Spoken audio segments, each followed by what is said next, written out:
on a participé à l'évaluation de parcelles de 2 exploitations. La première qu'on a listée, c'est la chèvrerie Henri IV, donc de Guillaume Riboche. Donc on peut voir l'exploitant avec son exploitation. Et la deuxième de Guillaume Saralier à Bournos. Ah oui, donc la première c'était à Boras, pardon. Qui s'appelle La Saraditz et qu'on a visité en deuxième. Bon, on n'était pas beaucoup à rencontrer l'exploitant malheureusement, mais on a fini quand même par aller voir tous ensemble la parcelle il n'y a pas longtemps. Voilà. Donc on va vous présenter l'évaluation de ces parcelles. Ouais, les 2 exploitations se situent pour la première, la chèvrerie Henri IV à Aquaraz. C'est à côté de Naï pour ceux qui ne savent pas, au sud de Pau. Et la deuxième, c'est à Bournos, plus au nord de Pau ici. Et voilà. Alors moi je vais vous parler des élevages de la chèvrerie Henri IV et des Ardits. Pour la chèvrerie, il y a 43 chèvres, dont différentes races, les Sanel, les Alpines et des Pyrénéennes. 5 boucs qui sont en plein air, qui produisent un lait riche et qui sont de bonne qualité et de bonne descendance. Ces chèvres et ces boucs, ils ont un accès au chaud et à l'abri des intempéries. Et les chevreaux, ils assurent la relève pour les femelles, alors ils seront vendus, donnés ou mangés pour les mâles. Pour les Aradites, on a 140 mères, 40 agnelles et 5 béliers basco-béarnais. Ils partent en estive tous les ans dans la vallée d'Aspe pour les laisser reposer, pour les laisser respirer et reposer la terre et pour que l'herbe soit bien riche autour pour le retour de l'hiver. Et bien sûr, ils ont aussi des porcs qui consomment le petit lait et le son du blé. Alors maintenant, je vais vous présenter précisément la parcelle que nous avons étudiée à la chèvrerie Henri IV. Donc ça, c'est le plan global de la parcelle. La chèvrerie, elle est ici, donc elle n'est pas très loin de la parcelle. C'est assez facile pour les chèvres d'aller directement dans la parcelle. Là, ce qu'on voit, c'est les rangées d'arbres. Ici, dans cette partie-là, il n'y a pas d'arbres. Et c'est plus dans cette partie-là que les arbres sont plantés. Ils sont plantés perpendiculairement à la pente, pour histoire d'érosion. Après c'est bon, on va présenter précisément. Donc voilà comment sont à peu près plantés les arbres. C'était assez compliqué de remettre les croix précisément. On a fait de notre mieux. Principalement, il y a vraiment beaucoup d'espèces d'arbres et beaucoup d'arbres. Je crois qu'on en avait compté 124 arbres plantés sur la parcelle et avec plus d'une dizaine d'essences. Il y a principalement des pommiers, des poiriers, des arbres fruités sur le haut et après sur le bas il y a quelques chênes, des châtaigniers, des pommiers. Et après la plupart de ces essences sont des essences locales. Par exemple celle-ci, Péché Roussanne de Moners, c'est vraiment des essences du Béarn local et donc c'est un point positif pour cette parcelle vu que ça enrichit le territoire. Donc pour la Aradite, on va s'intéresser à la parcelle en orange qui comporte 2 lignées d'arbres au sein de la parcelle et entourée d'une haie bocagère. Voilà, donc ces 2 lignes sont composées, en tout il y a 14 arbres, bon un est mort en cours de route. Et voilà, avec aussi là une plantation perpendiculairement à la pente. La haie bocagère est double, elle est composée d'arbustes et pour mêler les différentes hauteurs de plantation. Et voilà, avec des différentes essences et moins de fruitiers que pour la chèvrerie Henri IV. Oui. Et voilà. Donc nous allons nous intéresser un peu plus précisément aux parcelles. Donc la première parcelle de la chèvrerie Henri IV, c'est une parcelle de 4 hectares 40 qui effectue une rotation entre prairies, métailles et lin. Et pour la Saraditz, la parcelle fait 1 hectare et c'est une prairie avec un mélange de plusieurs espèces. Donc du dactyle, régras, trèfle et luzerne.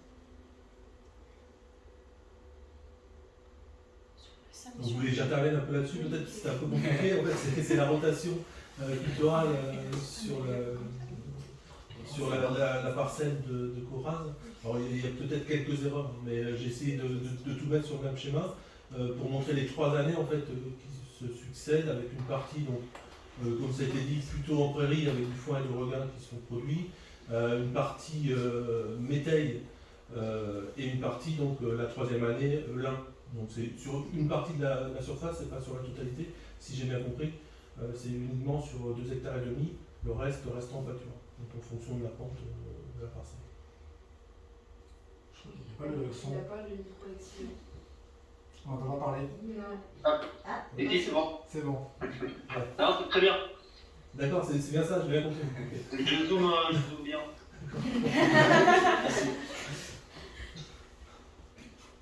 Donc pour la Saradix, on a un pâturage tournant dynamique où on a divisé la parcelle en 3 paddocks de 1 hectare. On a pour principe de faire pâturer la prairie au stade de 3 feuilles de graminées. On ne laisse pas les brebis plus de 3 jours et comme ça laisse le temps de repos à l'herbe. Donc pour les intérêts, c'est d'optimiser la quantité et la qualité de l'herbe. Ça évite le sous-pâturage et le sur-pâturage qui ne sont pas bons pour la parcelle. Moi, je vais vous présenter les lignes d'arbres intraparcellaires. Pour la chèvrerie Henri IV, comme a pu nous montrer Théo, on constate qu'il y a plusieurs lignes d'arbres fruitiers, des pommiers, des poiriers et plein d'autres espèces. Le but de cette parcelle, c'est structurer les sols avec des racines, attirer de la biodiversité, la rétention d'eau et de l'ombre sur la prairie. Et pour les aradices, donc on a 2 lignes constituées d'arbres espacés pour faire une clôture. Pareil, on a plusieurs essences d'arbres. Et le but de cette parcelle, c'est de faire de l'ombre pour les animaux, le protéger du vent et de la chaleur, favoriser la biodiversité et faire un maillage racinaire pour le maintien du sol.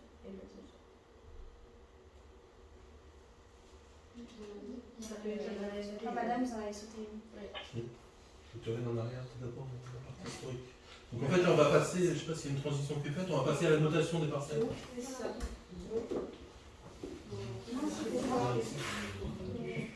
Dans le coin, là. Ils n'ont pas été mis dans l'ordre. Ben si, c'est ça. C'est ça, oui, dimension historique. Donc voilà, on passe à la notation des parcelles. Dans les fonctionnalités qu'on avait à noter, on avait la dimension historique. Donc pour présenter en bref, la chèvrerie Henri IV s'est installée en 2019. Il s'est lancé en vente directe en 2020. Il a obtenu des aides européennes et régionales et il a acheté la ferme en 2018. Du côté de Bournos, Guillaume Saraya a repris l'exploitation en 2015.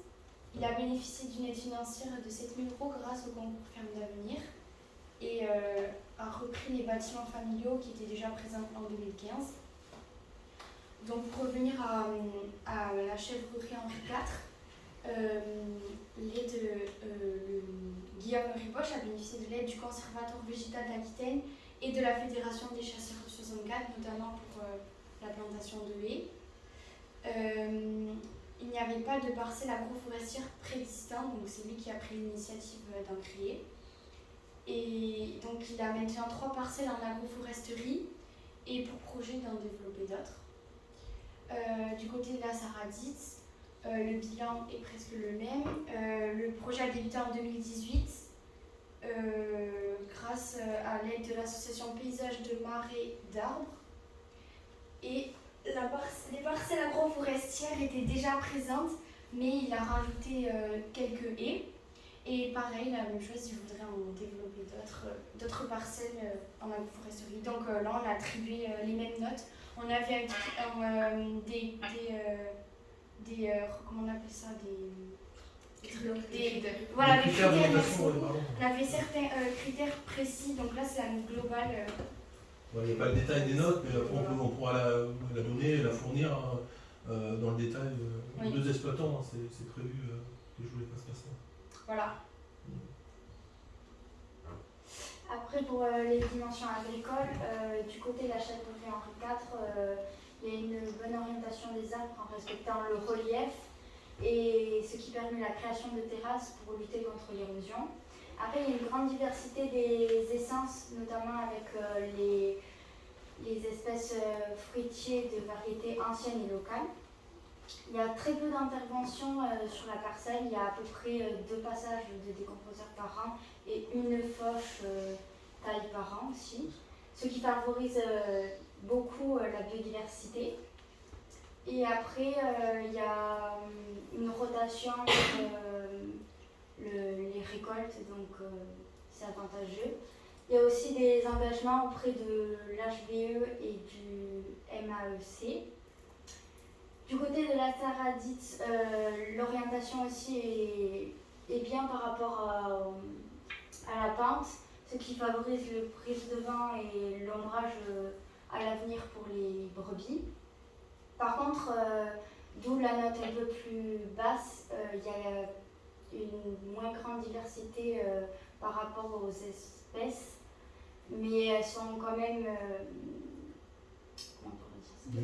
bien adaptées parce que, bien choisies parce qu'elles sont adaptées aux conditions pédoclimatiques. Et après, c'est à peu près pareil, il y a très peu d'entretien, d'entretien mécanique sur la parcelle, parce que c'est plutôt les brebis qui font le pâturage, donc ça favorise la biodiversité. Il y a quand même un engagement qui est différent auprès de la du AB. Donc moi je vais passer aux dimensions écologiques. Donc on a divisé en critères, on l'a divisé en 5. On a d'abord l'entretien. Donc pour l'entretien, on peut voir qu'il y a des choses assez similaires, comme il n'y a pas d'irrigation ni de drainage, il n'y a pas non plus d'utilisation de produits phytosanitaires, donc pas de pollution en surplus. Mais on voit bien que tout ce qui est fumier, on a de l'épandage, alors que de l'autre côté, pour la Saradite, on a plus, c'est quelque chose qui va venir naturellement grâce aux troupeaux de brebis. Donc on n'a pas besoin de faire un épandage. Ensuite, pour la constitution, donc on se confère au plan que Théo et Julien nous ont présenté auparavant. On peut voir que pour la chèvrerie d'Henri IV, il y a 14 essences différentes, donc 14 types d'arbres, d'espèces différents. Que pour la Saradite, il y en a plutôt 11. Et ensuite, on finit donc cette première partie par les limitations de l'érosion. Donc, comme l'a dit Théo, les arbres sont perpendiculaires à la pente, et donc ça va venir créer une fixation au niveau des racines en pivot. Mais pour la chèvrerie d'Henri IV, ça va donner des créations de terrasses, donc ça va créer des terrasses pour être meilleur. Donc pour le 4e critère, on a en faveur de la biodiversité. Donc on peut voir que le taux de matière organique est en augmentation pour la chèvrerie d'Henri IV. Donc ça favorise bien évidemment les êtres vivants qui constituent notre sol. On a de la diversité et de la richesse dans les deux parcelles. Et pour finir, on a la lutte contre le réchauffement climatique. Donc, pour la chèvrerie d'Henri IV, on a beaucoup d'arbres qui permettent de stocker le CO2, que pour la Saradite, c'est plus des espèces qui vont être résistantes au gel ou pour les épisodes caniculaires. Donc, c'est vraiment quelque chose qui nous touche en ce moment. C'est vrai qu'on peut avoir des périodes très froides, on peut le constater en ce moment même, que les matins sont plus très froids et les après-midi très chauds. Donc ça va réguler le manque d'eau et l'entretien est favorisé par les brebis, donc il n'y a pas d'émission de CO2. Donc on a préféré mettre un peu plus de points, on a plus mis de points à la chèvrerie d'Henri IV parce qu'elle est on trouve qu'elle est un peu plus écologique que la Saradite, mais ça s'est joué à quelques points près. Donc ici, on a illustré tous nos propos auparavant grâce à quelques photos qu'on a prises sur le terrain. Donc par exemple, la première présente la présence de chevreuils sur la parcelle de M. Riboche. Ensuite, nous avons pris en photo les différentes espèces observées, donc les alignements et nos professeurs préférés. Et donc on a fait à peu près la même chose pour l'exploitation de la Saradite. Donc on remarque que les arbres sont un peu plus développés, mais ça reste quand même à peu près la même chose.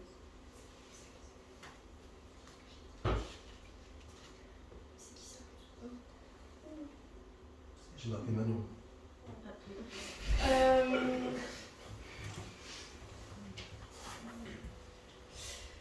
Donc pour la dimension paysagère et territoriale, les deux, donc la bergerie et la chèvrerie sont ex aequo, on peut le dire, au niveau des points. Donc on a trouvé qu'il y a du positif et du négatif dans les deux établissements, mais moi je dis établissements.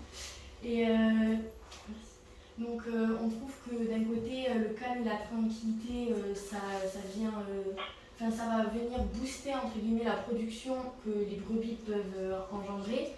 Et d'un autre côté, on trouve qu'il y a aussi la reforestation qui est très favorisée dans les deux parties. Et aussi il y a la vente directe ou la potentielle vente, par exemple, pour la chèvrerie Henri IV de futurs fruits.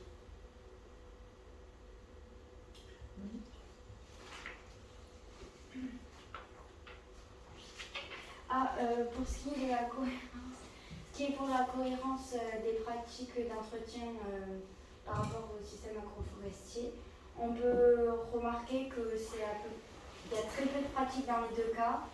Pour la Saradite, c'est plus naturel parce que du coup, c'est le bacage des brebis qui vont faire plutôt l'entretien. Et après, il y aura une taille à peu près par an dans le futur quand les arbres seront assez grands. Et il y a très peu d'utilisation de produits il n'y a aucune utilisation de produits phytosanitaires dans les deux exploitations.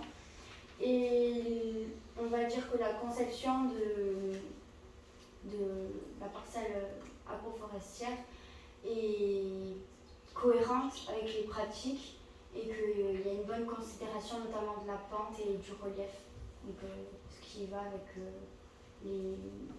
les objectifs des plantations. Donc, par rapport aux attentes environnementales locales, on a trouvé que les deux exploitations étaient similaires sur beaucoup de points. Donc, les deux en fait ont planté leurs arbres perpendiculairement à la plante pour limiter l'érosion. Et donc il y a aussi une grande diversité des essences qui permet le stockage du CO2 avec la quantité d'arbres. Cependant, on a accordé un point de plus à la Saradite parce qu'on a trouvé que les espèces choisies étaient plus appropriées au climat, donc aux conditions climatiques, avec un choix d'espèces résistantes au gel ou à la canicule. Et de plus, donc, il y a vraiment zéro mécanisation, donc il n'y a aucune émission supplémentaire de CO2. Du coup, on leur a accordé un point de plus. Donc ensuite, on passe à la contribution de la parcelle à l'économie de l'exploitation et du territoire. Donc pour la chèvrerie Henri IV, on ne peut faire que des suppositions dans le futur. On aura le pâturage des chèvres, ce qui conduira à une meilleure qualité de vie, donc un bon rendement et de meilleure qualité pour le lait et le fourrage qu'il y aura dessus. Les arbres fruitiers seront récoltés pour une vente directe ou alors sur les marchés. Et on a des entreprises extérieures qui vont venir faire des travaux, donc ça favorisera le travail local, ce qui est financé par la MAEC. Pour la Saradite, on a des arbres qui vont favoriser la pousse de l'herbe, donc plus de nourriture pour les brebis. Ça fera une production de lait qui sera meilleure et un bon vendement et une vente directe qui sera aussi de meilleure qualité. Mais ici, on n'a pas d'aides extérieures qui seront faites pour du travail local. Du coup, c'est pour ça qu'on a enlevé l'emploi.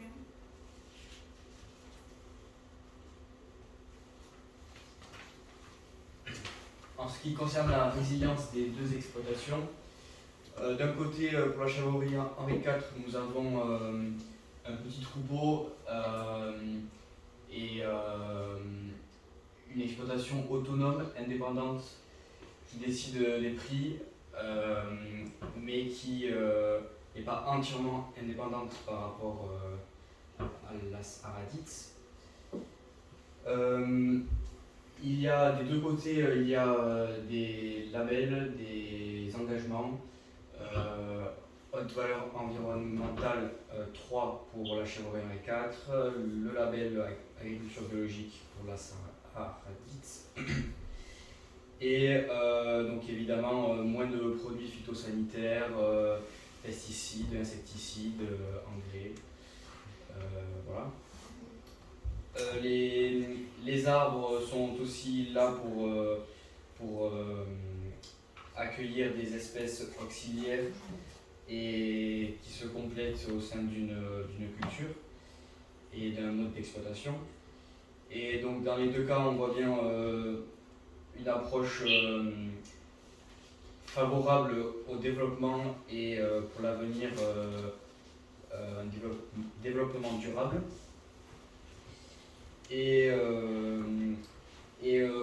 d'un point de vue économique, il y a aussi beaucoup de local et de volonté de faire au plus près, au plus simple aussi, parce que par exemple, la vente directe, c'est aussi un gain de temps sur l'exploitation. Voilà. Donc voilà les résultats finaux. Donc finaux, les notes finales, je veux dire en fait, parce que c'est des notes finales. Donc voilà les résultats finaux. Donc après accumulation des différentes notes par rapport aux critères, on a obtenu 48 sur 60 pour la chèvrerie Henri IV. Mais je sais plus à quoi ça correspond en fait. Ah oui, les différentes dimensions et fonctionnalités. Et pour c'était quoi là, les bilans C'était les contributions. Oui. Donc pour la deuxième partie, en fait, il y avait deux parties. Une partie qui était censée être faite avec les exploitants. C'est pour ça que je vous avais envoyé en fait, les notes, pour que vous puissiez éventuellement rectifier certaines choses. Et une partie qui était faite en dehors, à part vraiment, c'était les élèves qui devaient décider. Donc sur les 24, c'est la deuxième partie de la note. Dans la première partie, on pouvait éventuellement revenir dessus si jamais il y a des choses qui n'étaient pas bien comprises sur les 60. Voilà, donc, et pour la Saraditz, on a reçu 44 sur 60 et 21 sur une 4. Donc on peut voir que c'est des scores très proches. Donc félicitations à vous deux pour vos parcelles et votre engagement. Donc malheureusement, on est obligé de choisir. J'ai demandé si on pouvait avoir des ex-aequo, on m'a dit non. Oui, parce que faire les points en soi, ça veut rien dire, c'est l'appréciation approximative. En plus, je vais perdre des points parce que vous avez dit qu'il n'y avait pas de mécanisation, mais je fais des fauches sur la parcelle. Et j'ai pas du fumier aussi. Ah oui. Là, je mets ça à 30. Allez, 28. C'est vrai que j'avais pas forcément tous les paramètres. Je pensais que c'était vraiment une parcelle pâturée. Il y a de la fauche aussi. D'accord. Mais le fumier, vous nous aviez dit que vous en aviez mis au tout début pour reconstituer les terres. Et vous en mettez encore? Vous en mettez tous les ans. Tous les ans. Tous les ans, Voilà, donc on a voté C'était très à serré. enlevé parce que c'était pas 48 sur 60 et 44 sur 60 qui avaient été partagés. Donc c'était serré, on était 9. C'est une fois près en fait. Donc une fois après, C'était France du Sud. C'est ça. Sujet sensible. Oui, sujet sensible. C'était pas les notes en fait, c'est vraiment une approche un peu difficile à faire pour monter pour des jeunes comme ça. C'était vraiment après sur Et puis nous, l'appréciation on n'est pas en pro, globale. on est en général, c'est une option de 2 heures par semaine. Ouais, ils sont pas techniques. On n'a pas du tout la technique. Je pense des fois, Voilà. mais c'était très bien. Enfin, Je suis bon perdant. C'est donc c'était difficile. On a attribué la victoire du coup à la chèvrerie Henri IV. Bravo. Et voilà. Et tu vois? On gagne l'autre page. Et c'est vrai qu'il y a un truc peut-être à rajouter. Bah oui, vous avez gagné au concours Ferme d'Avenir. À rajouter peut-être que c'est juste, on va dire, la parcelle qui était évaluée, Ah oui, et oui, pas oui, évidemment voilà, l'ensemble de l'exploitation. l'exploitation et les pratiques dans son ensemble. C'était vraiment la parcelle. Donc c'est vrai que les parcelles, le choix des parcelles, ça peut aussi s'engager un petit peu effectivement en termes de nombre d'arbres ou de diversité d'essences. Non, mais je ne cherche pas à vous excuser, il n'y a pas de. Non, non, mais c'est Je ne savais même pas qu'il y avait un. J'explique juste que c'est la parcelle en question. Je ne suis pas remis en cause évidemment toutes les pratiques. Donc voilà. Félicitations. Merci. Merci. Merci d'avoir passé du temps à regarder nos pratiques. Oui, ben, maintenant, ça nous a ouvert l'esprit sur des trucs qu'on n'apprendrait pas. Vous avez de l'agronomie et tout, enfin, nous, on n'a rien sur ça. Donc... Ouais, ils découvrent vraiment cette année. Enfin, cette année, on en a aussi un peu parlé l'année dernière, mais c'est vrai qu'on a 2 heures par semaine avec eux. Donc c'est assez contraint en termes d'emploi du temps parce qu'ils ont plein d'autres matières plus importantes, entre guillemets, les maths, la bio, la physique-chimie, par rapport aux poursuites d'études. Il y en a très peu en fait d'entre eux qui veulent continuer dans l'agronomie. Il y en a parfois 1 ou 2 qui veulent faire ingénieur agronome, mais c'est quand même assez rare. C'est pas la majorité. Donc c'est vrai que c'est un peu une ouverture d'esprit. Cette option, c'est une option. Donc, ils le font en plus des autres cours et ils sont pas obligés encore une fois de choisir cette option. On est quand même mieux dans les champs qu'en classe. Hein. Non, mais quand on a des gens. C'est l'enregistrement. Non, on a du mal des autres profs généralement. Cependant, mis à part là pour le fumier et la mécanisation, est-ce que vous avez d'autres remarques sur des choses grosses ou non, apparemment c'était des sur Riboche, je ne sais pas si vous avez des remarques. Non, moi c'était bon, de toute façon on avait échangé un petit peu déjà en amont. Ouais. Et moi je tiens juste à vous féliciter quand même parce que, comme vous disiez, là, c'est quand même aussi une option. Mais à travers justement une petite pratique, parce qu'on fait pas mal d'autres choses évidemment, vous avez quand même vous touché à pas mal de dimensions de ce qu'on fait sur le territoire. Donc vous touchez à la gestion de l'eau, à l'agronomie, à la biodiversité, à l'économie. Et franchement, par rapport à des matières que vous découvrez, vous commencez un peu à toucher du doigt, bravo quoi. Parce que vous avez vraiment l'esprit critique dessus. Et voilà, des notes, entre guillemets, on s'en fiche quoi. C'est surtout d'avoir cet esprit critique et qui vous aidera demain justement à évaluer, quel que ce soit d'ailleurs dans quelques matières, un peu avoir ce regard neuf sur certains types d'actions. Donc bravo encore. Merci.